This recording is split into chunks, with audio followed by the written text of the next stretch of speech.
सभी को नमस्कार। तो जैसा कि हमारी ये जर्नी चल रही है, कुमाऊँ के इतिहास से गढ़वाल के इतिहास पे हम पहुँच चुके हैं और गढ़वाल के इतिहास में भी हम जो है अब अंग्रेजी शासन में पहुँच चुके हैं। जैसा कि कल आपको बताया था कि कैसे गोरखाओं को जो है अंग्रेज़ों ने खदेड़ा था। ये 1814 में खुड़बुड़ा के मैदान में। और उस मैदान में जो है नेपालियों को यानी कि गोरखों को करारी शिकस्त मिली थी। और उस समय जो युद्ध की जो रणनीति चल रही थी वो सिर्फ गढ़वाल और गोरखा और अंग्रेजों के बीच ही नहीं चल रही थी, बल्कि ये जो युद्ध की रणनीति थी ये बहुत स्थानों पे जो है अंग्रेज जो है गोरखों के खिलाफ अभियान छेड़ चुके थे। तो आगे हम इसके विषय में भी चर्चा करेंगे कि कौन कौन से अभियान अंग्रेज़ों ने गोरखाओं के विरुद्ध छेड़े थे और किस प्रकार से उन्हें सफलता मिली थी। ये खाली गढ़वाल का ही अभियान नहीं था या कुमाऊँ का ही अभियान नहीं था, ये अभियान गोरखपुर से भी संबंधित था, जहाँ से उन्होंने गोरखाओं को खदेड़ा था। खैर इन सब विषयों में बाद में बात करेंगे जब इनका नंबर आएगा, टॉपिक आएगा। तो अभी फ़िलहाल आज हम बात करने जा रहे हैं, जैसे कि प्रताप शाह के विषय में तो हम बात कर चुके थे। आज का जो हमारा अगला महत्वपूर्ण शासक है वो कीर्ति शाह है। गुलेरिया रानी देवी ने कीर्ति शाह को 18 साल की उम्र में 16 मार्च 1829 को कार्यभार सौंपा और स्वयं तपस्या करने लगी। तो जैसे कि आपको बताया था कि कीर्ति शाह को मात्र जो है 7 साल की उम्र में जो है 7 या 8 साल की उम्र में जो है गद्दी पे बिठा दिया जाता है। और उसके बाद जो है 16 मार्च 1829 को जब वो 18 साल के हो जाते हैं, तो शायद इनको 7-8 साल नहीं, 12-13 साल की उम्र में जो है राजा बनाया गया था कीर्ति शाह को। इससे पहले जो पृथ्वीपति शाह थे वो 7-8 साल की उम्र में उनको जो है कर्णावती ने गद्दी पे बिठाया था। तो इनको भी कम उम्र में, कीर्ति शाह को भी जो है मात्र 12-13 साल की उम्र में गद्दी पे जो है बिठा दिया गया था, क्योंकि इनके जो फादर थे प्रताप शाह उनकी मृत्यु हो चुकी थी। तो इसके बाद गुलेरिया ने जब 18 साल के ये हो गए कीर्ति शाह, तो इनको राजगद्दी सौंप कर वो स्वयं तपस्या करने के लिए चली गई थी। कीर्ति शाह मात्र 13 वर्ष की उम्र में राजगद्दी पर बैठता है, जैसे कि यहाँ पे प्रसंग आया भी है कि 13 साल की उम्र में कीर्ति शाह राजगद्दी पर बैठा है। अगर ये क्वेश्चन आता है कि गढ़वाल या कुमाऊँ राज वंशावली में कौन सा शासक ऐसा था जो सबसे कम उम्र पे जो है उसने गद्दी पे बैठा था, तो वो था हमारा पृथ्वीपति शाह। और कीर्ति शाह 13 साल की उम्र में, पृथ्वीपति शाह 8 साल की उम्र में। तो ये बहुत कम उम्र में इनको जो है गद्दी पर बिठाया गया था। किंतु जो इनकी संरक्षिकाएं थी, इनकी राजमाताएं थी, जो शासन प्रशासन को देख रही थी, ये नाम मात्र के शासक थे। कीर्ति शाह के काल में दो कोर्ट थे, चीफ कोर्ट व हुजूर कोर्ट। तो चीफ कोर्ट की स्थापना आपको कल मैंने बात की थी कि प्रताप शाह ने की थी। तो इनके शासनकाल में जो है दो कोर्ट थे, एक तो चीफ कोर्ट था और एक हुजूर कोर्ट कीर्ति शाह के शासनकाल में। राजा कीर्ति शाह ने वनों के ठेके ब्रिटिश सरकार को न देकर गढ़वाली ठेकेदारों को दिए थे। तो इन्होंने जो है ब्रिटिश ठेकेदारों को न देकर अपने गढ़वाली ठेकेदारों को वनों के ठेके देने का कार्य किया था। कीर्ति शाह के महत्वपूर्ण कार्य आगे हम देखेंगे। 1891 में प्रताप हाई स्कूल की स्थापना करते हैं कीर्ति शाह। टिहरी में नगर पालिका की स्थापना करते हैं कीर्ति शाह। उत्तर काशी में कुष्ठ आश्रम की स्थापना करते हैं कीर्ति शाह। कीर्ति शाह ने टिहरी में बैंक ऑफ गढ़वाल की स्थापना भी की थी। देखिए अब डेवलपमेंट शुरू हो चुका है गढ़वाल में। जैसा कि मैंने कहा था आपको कि अंग्रेजों के आने के बाद कुछ चीज़ें अच्छी भी हुई तो कुछ बुरी भी हुई, लेकिन इससे पहले जो गोरखा शासन था वो बड़ा क्रूर था, उसके विषय में आगे चर्चा होगी। कीर्ति शाह ने टिहरी में 1897 में नए राजभवन का निर्माण किया और कीर्ति शाह के शासनकाल में टिहरी की जनता को बिजली उपलब्ध हुई थी। ये भी एक बहुत अच्छा कार्य यहाँ पे हो रहा है। देखिए टिहरी की जनता को बिजली उपलब्ध होने लगी है कीर्ति शाह के शासनकाल में। तो कीर्ति शाह ने 1902 में टिहरी में सर्वधर्म सम्मेलन का आयोजन कराया। ये बहुत ही इंपॉर्टेंट फैक्ट आ सकता है एग्जाम में कि सर्वधर्म सम्मेलन का आयोजन कराने वाले कौन हैं। तो कीर्ति शाह जो है टिहरी में 1902 में सर्वधर्म सम्मेलन का आयोजन करते हैं। जैसे कि सर्वधर्म सम्मेलन शिकागो में हुआ था और विवेकानंद ने वहाँ पे भाषण दिया था, तो इसी प्रकार का सर्वधर्म सम्मेलन लगभग हमारे टिहरी में कराया था और कीर्ति शाह ने करवाया था। कीर्ति शाह ने 1902 में टिहरी में सर्वप्रथम सर्वधर्म सम्मेलन का आयोजन कराया। 1902 में स्वामी तीर्थ का टिहरी में आगमन हुआ और इसी सर्वधर्म सम्मेलन में 1902 में स्वामी राम तीर्थ जो है पधारते हैं इस सर्वधर्म सम्मेलन में हिस्सा लेने के लिए टिहरी में। 1906 में गणेश प्रयाग में स्वामी राम तीर्थ ने जो है जल समाधि ली थी। तो जल समाधि लेते हैं वो स्वामी राम तीर्थ, और किस स्थान पे लेते हैं उसको आपको ध्यान में रखना है। एक तो सन स्वामी राम तीर्थ की जल समाधि का 1906, स्थान गणेश प्रयाग, तो यहाँ पे ये जल समाधि लेते हैं। 1892 में लॉर्ड लैंसडौन ने कीर्ति शाह को सम्मानित किया था। ये वही लॉर्ड लैंसडौन है जिनके नाम से लैंसडौन शहर बसाया गया है। 1898 में कंपोनियन ऑफ इंडिया की उपाधि इनको दी गई थी और 1901 में नाइट कमांडर की उपाधि भी कीर्ति शाह को दी गई थी। 1903 में सर की उपाधि कीर्ति शाह को दी जाती है और 1900 में इंग्लैंड में कीर्ति शाह को 11 तोपों की सलामी दी गई थी। तो ये एक बहुत ही अच्छा फैक्ट आता है कि इंग्लैंड में इनको 11 तोपों की सलामी दी जा रही है। अगर क्वेश्चन बन सकता है कि कौन सा शासक ऐसा था कि जिसको इंग्लैंड में 11 तोपों की सलामी दी गई थी, तो वो हमारे कीर्ति शाह थे। अगले शासक नरेंद्र शाह 1913 से 1946 तक शासन करते हैं। नरेंद्र शाह का मात्र 15 वर्ष की आयु में राज्याभिषेक हुआ। ये भी कम आयु में राजा बनते हैं, मात्र 15 वर्ष की आयु में। 1916 में नरेंद्र शाह का विवाह कुंठल की राजकुमारी कमलेंदुमती तथा इंदुमती के साथ हुआ। तो दो रानियां थी इनकी, एक तो कमलेंदुमती थी, एक इंदुमती थी। 1919 में नरेंद्र शाह ने पंचायतों की स्थापना की थी। अगर क्वेश्चन आता है, ये बहुत ही इंपॉर्टेंट बन सकता है कि पंचायतों की स्थापना कौन से शासक के द्वारा की गई थी, तो आपको ध्यान में रखना है नरेंद्र शाह के द्वारा पंचायतों की स्थापना की गई थी और वो सन था 1919 का। 1920 में कृषि बैंक की स्थापना व छात्रवृत्ति निधि की स्थापना की इन्होंने। तो 1920 में एक कृषि बैंक की स्थापना करते हैं।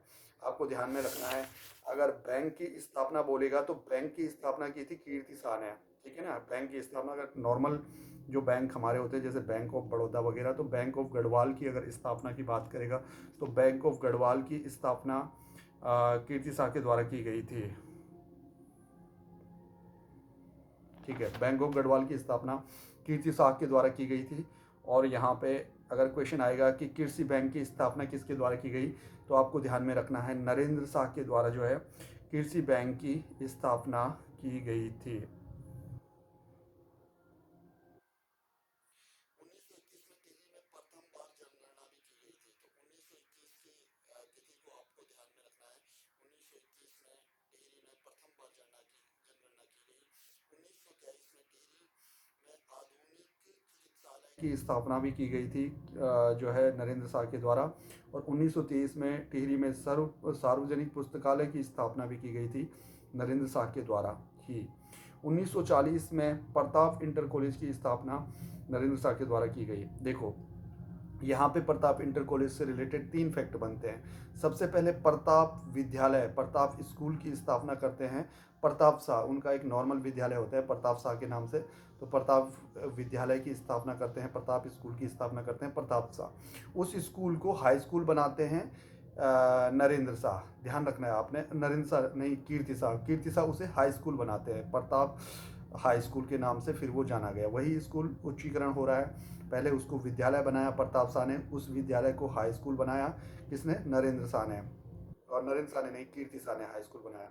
तो अगर क्वेश्चन आएगा तो कि टिहरी में प्रताप हाई स्कूल की स्थापना किसने की, आपको ध्यान रखना है कि प्रताप हाई स्कूल की स्थापना की थी कीर्ति शाह ने। अगर क्वेश्चन आएगा कि टिहरी में प्रथम स्कूल की स्थापना, विद्यालय की स्थापना की थी, तो विद्यालय की स्थापना की थी प्रताप शाह ने, उसको हाई स्कूल बनाया कीर्ति शाह ने, और उसको इंटर कॉलेज बनाते हैं नरेंद्र शाह। तो प्रताप इंटर कॉलेज की स्थापना करते हैं नरेंद्र शाह। 1923 में ही जो है टिहरी में सार्वजनिक पुस्तकालय की स्थापना भी नरेंद्र शाह के द्वारा की गई। 1940 में प्रताप इंटर कॉलेज की स्थापना की गई और 1925 में नरेंद्र शाह ने नरेंद्र नगर को ग्रीष्मकालीन राजधानी बनाया था। ये बहुत ही फैक्ट बन सकता है कि नरेंद्र नगर को ग्रीष्मकालीन राजधानी किस शासक के द्वारा बनाया गया। तो आपको ध्यान रखना है कि नरेंद्र शाह के द्वारा नरेंद्र नगर को ग्रीष्मकालीन राजधानी बनाया गया था। 1922 में नरेंद्र नगर में कन्या पाठशाला की स्थापना भी नरेंद्र शाह के द्वारा की जाती है। नरेंद्र शाह की जो प्रमुख उपाधियां हैं, इन्हें अलंकारी कहा जाता है, अलंकारी कहा जाता है नरेंद्र शाह को। और लेफ्टिनेंट की उपाधि भी इन्हें मिली हुई है। एलएलडी की उपाधि भी इन्हें मिली हुई है। और परमार वंश का शेरशाह सूरी, ये बहुत ही ज़्यादा इंपॉर्टेंट बन सकता है फैक्ट कि परमार वंश का शेरशाह सूरी की उपाधि किसे दी गई है, या परमार वंश का शेरशाह सूरी किसे कहा जाता है। तो वो हमारे नरेंद्र शाह को कहा जाता है। नरेंद्र शाह के शासनकाल की जो प्रमुख घटनाएं हैं उन पर चर्चा करते हैं। तो इनमें आता है रवाई कांड, तिलाड़ी कांड। तो रवाई तिलाड़ी कांड 30 मई 1930 को हुआ था ये। अब जो रवाई कांड था वह यमुना नदी के किनारे हुआ था, आपको ध्यान में रखना है, यमुना नदी के किनारे हुआ था। चक्रधर जुयाल एक गढ़वाली व्यक्ति थे हमारे, चक्रधर जुयाल। और इस रवाई कांड का जो है जनरल डायर इन्हें कहा गया है। और उत्तराखंड का इसे जलियांवाला बाग हत्याकांड भी कहा जाता है। रवाई कांड, तिलाड़ी कांड के नाम से यह जाना जाता है। तो रवाई कांड, तिलाड़ी कांड, जनता ने जो है यहाँ पे आक्रोश व्यक्त किया था टिहरी राजशाही के विरोध में। और यहाँ पे जो रवाई कांड होता है, जिसे तिलाड़ी कांड के नाम से जाना जाता है, तो इसमें चक्रधर जुयाल जनरल डायर की एक भूमिका निभाता है। इसमें एक आम सभा बैठक हो रही थी, जैसे कि होती है आजकल भी, आप देखते होंगे कि बहुत ज़्यादा प्रोटेस्ट चलता है, विरोध चलता है। तो उसी प्रकार से जो है यमुना नदी के किनारे जो है सभी गढ़वाली लोग बैठ करके आम बैठक कर रहे थे। और जिसपे कि जनरल डायर की भूमिका निभाते हुए चक्रधर जुयाल ने जो है इन पे जो है गोलियां बरसा दी थी। तो इसे जो है गढ़वाल के जलियांवाला बाग के नाम से भी जाना जाता है, ये रवाई कांड, तिलाड़ी कांड को। इसके बाद श्रीदेव सुमन की मृत्यु के बारे में बात आता है कि श्रीदेव सुमन की मृत्यु कब हुई थी। तो 25 जुलाई 1944 ईस्वी को श्रीदेव सुमन की मृत्यु हुई थी।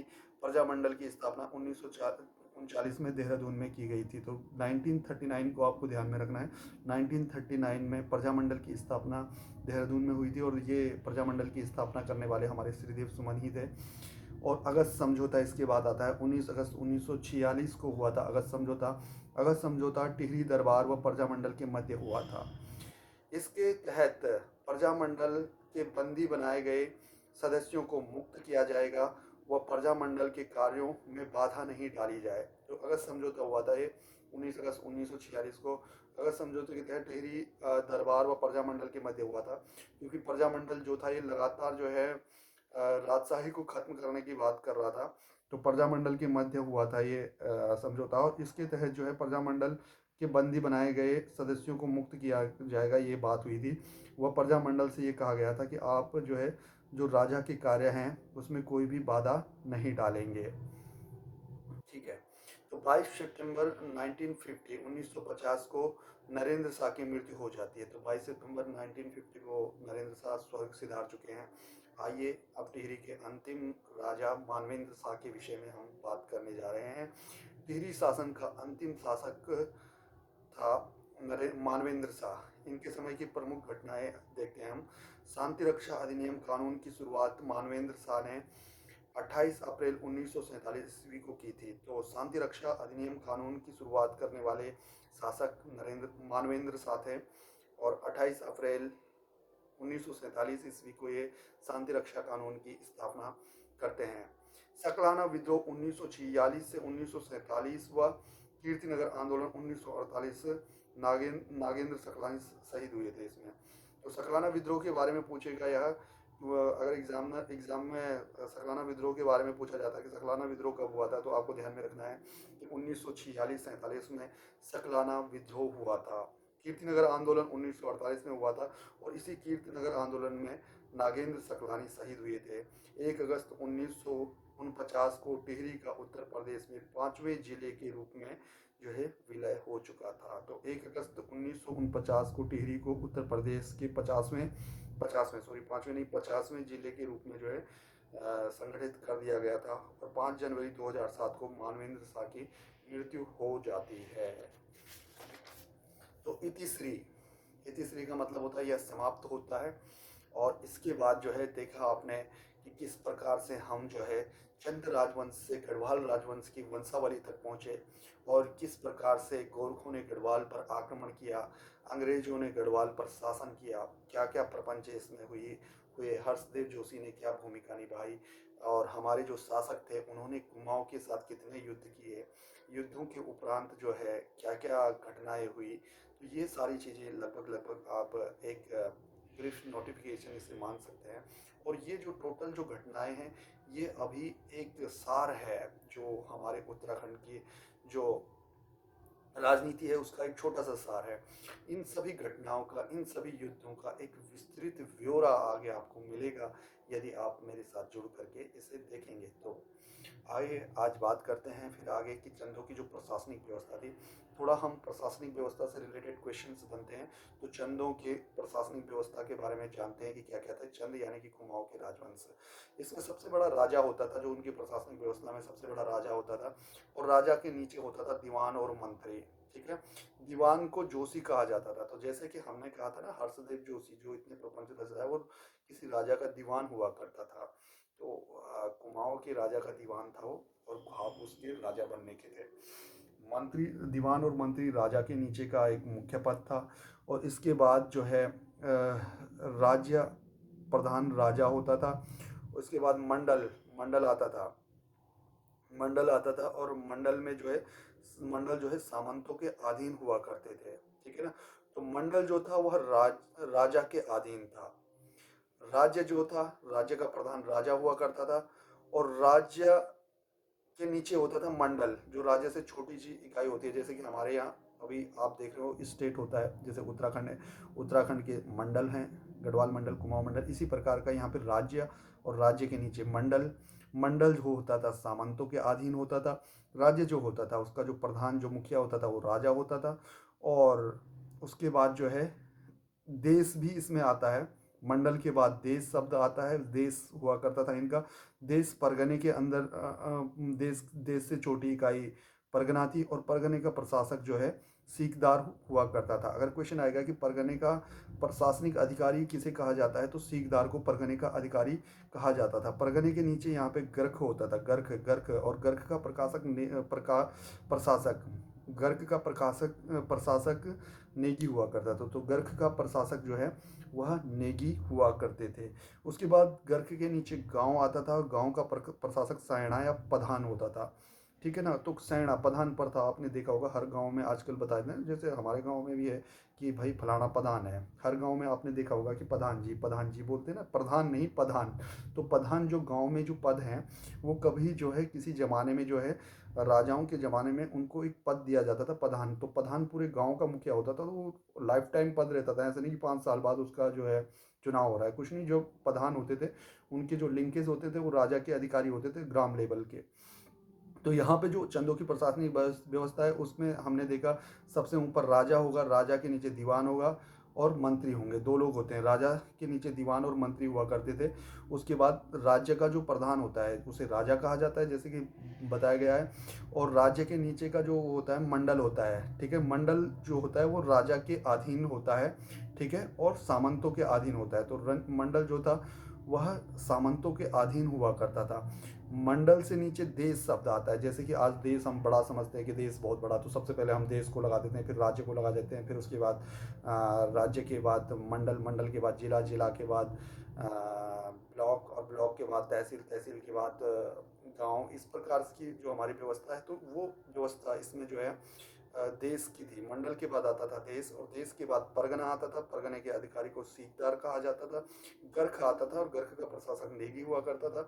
और उसके बाद गांव आता है, गांव का प्रशासक सैना या प्रधान हुआ करता था। ये इनकी जो है एक प्रशासनिक व्यवस्था थी। कोताल शब्द आता है इसमें एक, कोताल। तो कोताल गांव के लगान विषयक हिसाब किताब रखता था। तो एक कोताल हुआ करता था, जैसे कोताल कोताल कोताल। तो कोताल क्या करता था, गांव के लगान विषयक हिसाब किताब को रखता था। चंदों के शासनकाल में एक प्रहरी होता था, तो वह गांव की चौकीदार व अनाज एकत्र करता था। आज भी गांव में प्रहरी प्रथा चल रही है, जैसे कि गवर्नमेंट ने अब प्रहरी हर गांव में नियुक्त कर रखे। तो वो गृह प्रहरी शब्द जो है यह चंदों के समय से हुआ आता है। तो गांव के चौकीदार को प्रहरी कहा करते थे ये। और इसके जो अन्य पद थे, थातवान पद है एक, थातवान यानी कि गूढ़ भूमि। गूढ़ भूमि जैसे कि आपसे पहले भी चर्चा हुई है कि मंदिरों को जो दान की गई भूमि होती है तो उसे गूढ़ भूमि कहा जाता है। तो जिस व्यक्ति को यह भूमि मिलती थी उसे थातवान कहते हैं। तो अगर क्वेश्चन आएगा कि थातवान किसे कहते हैं, तो आपको ऑप्शन में दिया जाएगा कि गूढ़ भूमि मंदिरों को दान की गई भूमि, जिस व्यक्ति को यह भूमि मिलती थी उसे थातवान कहते थे। तो यानी कि गूढ़ भूमि को दान में ग्रहण करने वाला व्यक्ति, जैसे गूढ़ भूमि कहा, उसे जो है थातवान कहा जाता है। यानी कि मंदिर को दान की गई भूमि को कोई पुजारी ही ग्रहण करेगा तो उस पुजारी को थातवान कहा जाता था।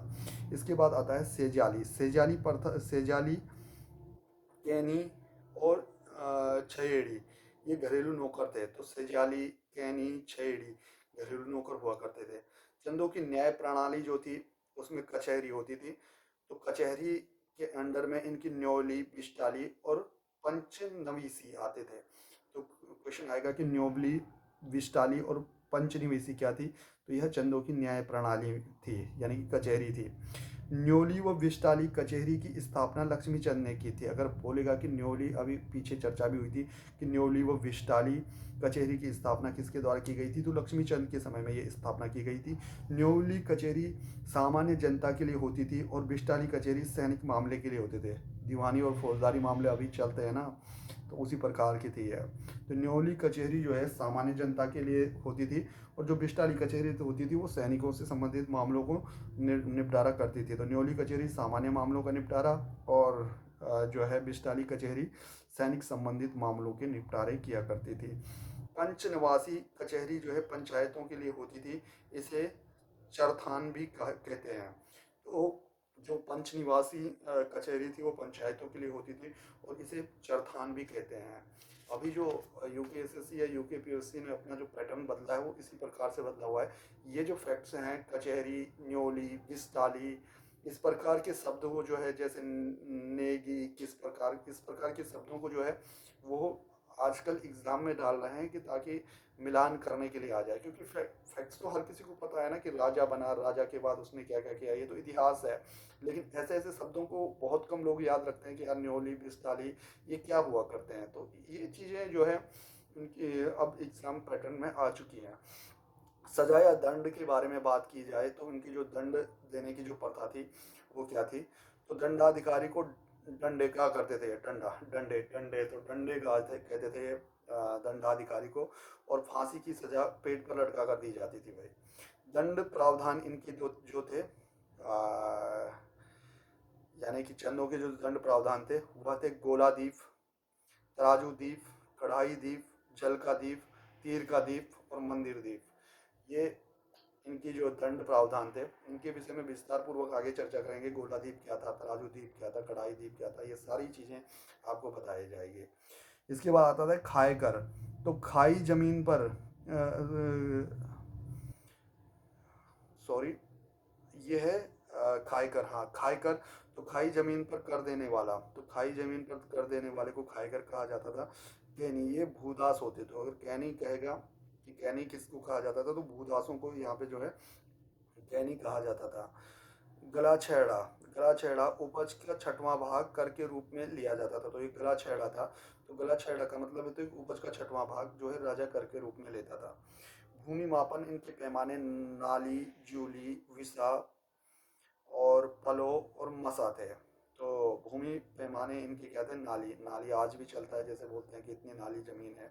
जूली था, विसा था, पलो था और पालो था और मसा था, इनका जो भूमि को नापने के जो पैमाने हुआ करते थे। चंद के समय लिए जाने वाले कर, सिरतान कर, सिरती कर जो है नगद कर हुआ करता था। सिरती कर जो है वो नगद कर था। जुलिया कर, सांगा कर नदी के पुल पर लिया जाता था। तो जुलिया कर या सांगा कर जो है नदी के पुल पर लिया जाता था। जैसे नदी में पुल बना है तो पुल को झूला, पुल जो बनते हैं उनको पार करने के लिए ये कर लिया करते थे। रखिया कर, जिसे रचिया कर कहते हैं, तो रक्षाबंधन व जनेऊ संस्कार के समय वसूला जाने वाला कर था। रखिया कर जो है रखिया कर या रक्षिया कर अगर आएगा तो रक्षाबंधन व जनेऊ संस्कार के समय लिया जाने वाला कर जो था वो रखिया कर था। इसके बाद आता है भेंट कर। राजा व राजकुमारों को दी जाने वाली भेंट, ये भेंट कर था। जैसे भेंट चढ़ाने जाते हैं ना आज अभी हम लोग मंदिरों में, तो ऐसे ही भेंट कर राजा के यहाँ भी होता था कि उसको जो है भेंट दी जाती थी। मांगा कर, युद्ध के समय लिया जाने वाला कर था। तो मांगा कर जब युद्ध चल रहा है तो उस समय एक कर और बढ़ जाता था, मांगा कर। उसके बाद आता है कमिंचरी कर, कमिंचरी या सहनचरी। तो सैनों के देकर, सैने जैसे कहते हैं ना सयाने, जो प्रधान और सयाने थे, तो वो गांव में क्या लिया करते थे, कमिंचरी या सैनचरी कर लिया करते थे। डाला कर, स्थानों के सैनों को अनाज के रूप में दिया जाने वाला कर था। तो सहने जो हुआ करते थे गांव में, सहने प्रधान, तो उनको जो है अनाज के रूप में डाला कर दिया जाता था। सीकदार नेगी, सीकदार नेगी जो थे वो परगना अधिकारी को दे कर था। तो सीकदार नेगी एक कर का नाम भी था यहाँ पे, वो परगना अधिकारी को दिया जाता था कर। उसके बाद गरखा नेगी, कर का नाम गरखा नेगी था। तो गरखा नेगी गरखा अधिकारी को दे कर था। तो दो प्रकार की नेगी आपको ध्यान में रखना, सीकदार नेगी और गरखा नेगी। सीकदार नेगी परगना अधिकारी को दे कर था, गरखा नेगी गरखा अधिकारी को दे कर था। उसके बाद आता है तान कर, सूती व ऊनी वस्त्रों के बुनकरों से लिया जाने वाला कर तान कर था। सूती और ऊनी वस्त्रों के लिए लिया जाने वाला कर तान कर था। इसके बाद अगला कर घी कर आता है। घी कर, घी बेचने वाले से लिया जाने वाला कर था घी कर। मौ कर, हर परिवार से लिया जाने वाला कर मौ था। मौ जैसे कि आज भी बोलते हैं कि आपके गांव में कितनी मौ है, कर का मौ सची कित का मौ छी। तो ये सारे जो है मौ कर भी वहाँ पे हुआ था, और हर परिवार से लिया जाने वाला कर जो है मौ कर कहलाता था। गाय चराई कर होता था, भैंस कर होता था। भात कर, भात की दावत पर लिया जाने वाला कर भात कर कहलाता था। व्यापार कर, बुनकरों से लिया जाने वाला कर व्यापार कर था। खानों कर, खानों से सोना तांबा निकालने वाले पर लिया जाता था। जंगलात कर होता था उस समय। न्योआली कर, न्याय पर लिया जाने वाले कर को न्योआली कर कहते थे। जगरिया कर, जागर लगाने वाले पुजारी से लिया जाने वाला कर। भैया जगरी को भी नहीं छोड़ा था, जगरी से भी कर लिया जाता था, जगरिया कर। इसके बाद आता है रोत्या देवल्या कर। तो राज परिवार को के देवी देवताओं की पूजा के नाम पर लिया जाता था। तो रोत्या और दिवल्या कर जो है, जो देवी देवताओं की पूजा होती थी, तो राज परिवार जो देवी देवता की पूजा करते थे तो उस समय ये कर लिया जाता था। भांग का घराटों पर लगता था। भांगकर, भांगकर जो है घराटों पर लगता था, भांगकर भी था एक। और ये भांगकर जो था वो घराटों पे लगता था। तो जो घराट होते थे पहले आटा पीसने, चक्की गेहूं पीसने के लिए, तो वहाँ पे घराट कर होता था। पहरी या पोरी, तो राजधानी व गांव की रखवाली करने वाले को देकर था पहरी व पोरी कर। ठीक है ना। तो पोरी कर भी हुआ था पहरी या पोरी कर, तो राजधानी व गांव की रखवाली करने वालों को देकर हुआ करता था। बेकार, बेकर अनाज के रूप में देकर को बेकर कहते थे। कूत, नगद के बदले अनाज के रूप में देकर था कूत। उसके बाद आता है कटक, सेना के लिए लिया गया कर। तो सेना के लिए लिया गया कर कहलाता था कटक। उसके बाद आता था स्यूप कर, राज्य सेवकों के लिए लिया गया कर। तो राज्य सेवकों के लिए लिया गया कर स्यूप कर। उसके बाद आता है बजनिया कर। बजनिया कर बजैया और नर्तकों से लिया जाने वाला कर। जो बजैया बाजा बूजा बजाते थे, नर्तक होते थे, उनसे भी कर लिया कर जाता था बजनिया कर। चौबदार, राजा के व्यक्तिगत वस्तुओं तलवार ढाल आदि को ढोने के लिए लिया जाने वाला कर चौबदार हुआ करता था। रत रतंगली, रतंगली लेखक को देकर होता था। रतंगली लेखक को देकर था। कनक, कनक था सोना व्यापारियों से स्वर्ण धूलि के रूप में देकर था। तो कनक कर सोना व्यापारियों से स्वर्ण धूलि के रूप में लिया जाने वाला कर कनक कर हुआ करता था। इसके बाद आता है मिझारी कर। तो कामगारों से लिया जाने वाला कर मिझारी कर था। इसके बाद आता है खैनी कपलिनी कर। तो बेगार कर था एक खैनी कपलिनी। इसके बाद आता है घोड़ियाल कर, घोड़ियाल कर घोड़ों के लिए लिया जाने वाला कर था। उसके बाद आता था बकरियाल कर, बकरों के लिए लिया जाने वाला कर बकरियाल कर था। चंद राजवंश के कुछ किले हैं, तो किलों के विषय में बात करेंगे। राजबुंगा किला इनका चंपावत में था।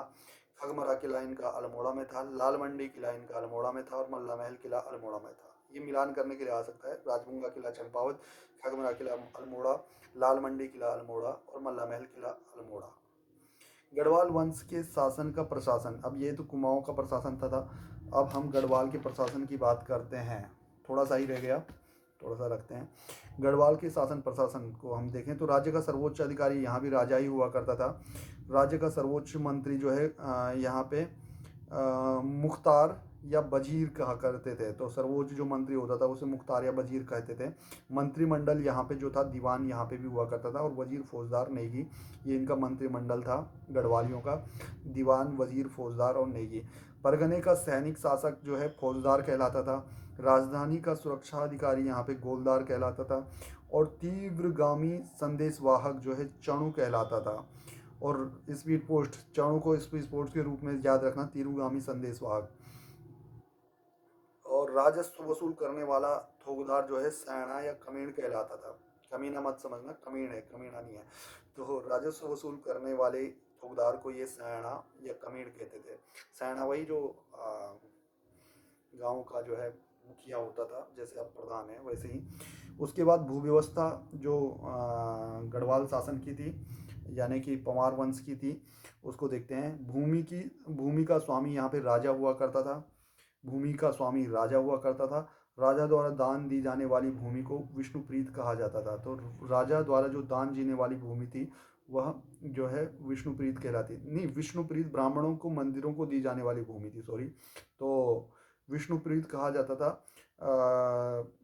ब्राह्मणों या मंदिरों को दान दी जाने वाली भूमि को। रौद भूमि कहा जाता था विशिष्ट साहस व वीरता प्रदर्शित करने वाले सैनिक को दी जाने वाली भूमि। तो रौद भूमि होती थी जो कि कीर्ति चक्र और उसकी तरह है, परमवीर चक्र की तरह। तो विशिष्ट साहस व वीरता प्रदर्शित करने वाले सैनिकों को दी जाती थी रौद भूमि। जागीर भूमि राज्य अधिकारियों को दी जाने वाली भूमि होती थी।